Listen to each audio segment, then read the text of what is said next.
Number one is my wife's laugh, because I was doing a show and I saw her and she was laughing in the audience, and that's how I noticed her. I said, "Well, that girl's got a great laugh. Whoa, she's super hot." There certainly were a couple of crazy years there on Dawson's Creek. That's going to be on my tombstone. Here lies a teenage heartthrob. Date was very awkward. I remember I wanted to kiss her so bad, but I just never did. Still regret it. Still regret. This is vodka, by the way. I don't know if you see all the other guys drinking it, but this is vodka. My wife, I like her a lot still. I still love sleeping with her. It's good. You see black comedy a lot more often than you see black drama on television. And that's something that I think needs to be looked at, because I think that there's so much to tell, you know, in drama as well as comedy. So hopefully that'll change.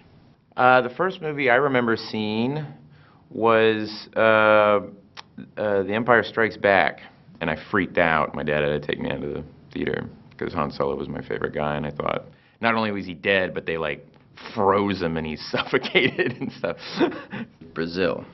But I know from my mother that the first movie I actually saw was E.T., but for obvious reasons, Brazil left more of a mark. My mother was very keen on me having a sort of an appreciation of a wide variety of film, of cinema. That is a tough one. Had to be a cartoon.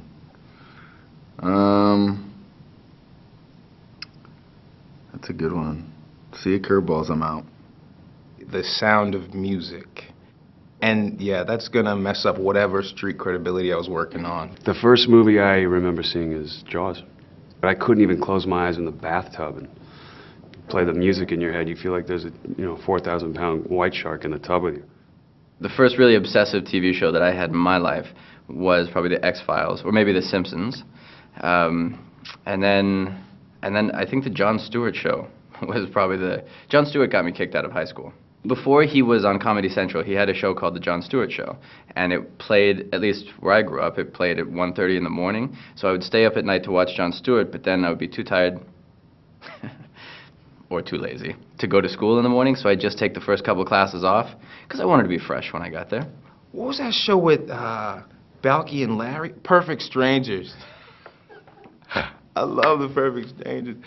Not the television series, but the opening of the great American Hero, that William Catt thing with Believe It or Not, I'm Walking on Air playing.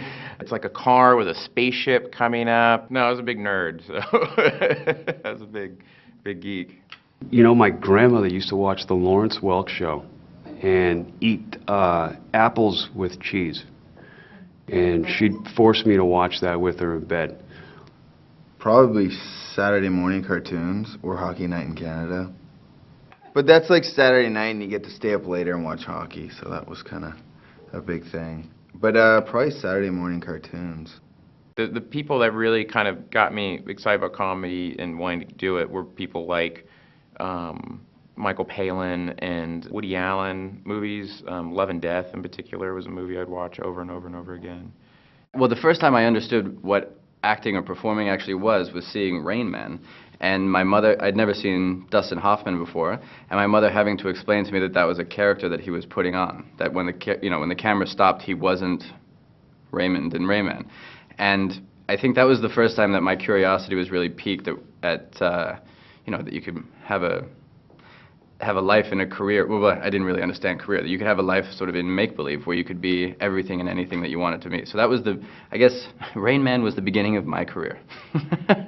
Definitely anything that Sidney Poitier did. One of my favorite ones was Patch of Blue. There was a subtle performance, and it was such a delicate issue, with the blind girl, but it was so inspiring to me. Sean Penn, just how he brings you into the performance is incredible.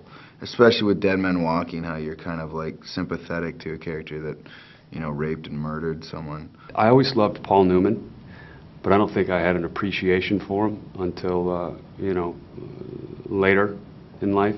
Getting into acting was kind of an accident for me. I was an athlete in high school, and my water polo season ended short, and I had to fill a like a fifth period elective. If you can actually wear a Speedo and a cap with little plastic ear covers and make it look tough, I think you've achieved something. That's the big thing that they tell you when you audition for SNL, like, they won't laugh. The morning of my audition, my manager called me frantically and said, they want a political impression. And so I was flipping through the channels and I just happened to fall on like some Parliament thing. I don't know why, and it was Tony Blair talking, and I watched that for like 45 minutes, and then I called my friend who's in the UK and go, "Who's this?" And I did it, and he was like, "That's supposed to be Tony Blair." And I was like, "I'll call you right back." Manager's like, oh, I got his first audition. Let's send him to LA in pilot season. Raped in pilot season. Not one. It was so bad. And then I ended up living in my car and that, and then going to Vancouver. It was a sweet car, though. If you have to take a leak in the middle of the night, you just open the door, lean over, and take a leak, and go back to sleep. It was quite easy.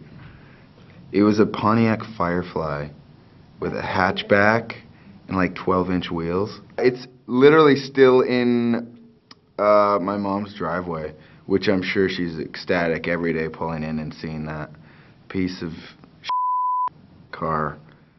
I don't really remember my first couple auditions, because when you're a kid, it really doesn't, there's no pressure at that point. You're just having fun, and you get stuck in a room with 200 other children and play for a couple hours. My poor mother. I can't imagine what that experience was like on her side.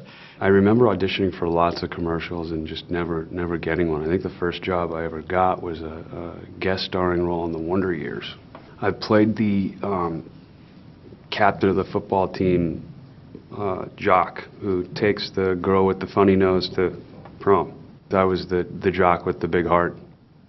You go out on so many auditions when you first get started that after a while, you know, you just do your best to move on and try not to, you know, get too emotionally attached or too attached to any role, because you know how difficult it is to land a part. In my mind, I am James Bond at times, and so I often imagine myself driving an Aston Martin. I love Aston Martins. Black or silver. I'm still deciding, you know. I got my guy on the phone all the time, you know. It's just,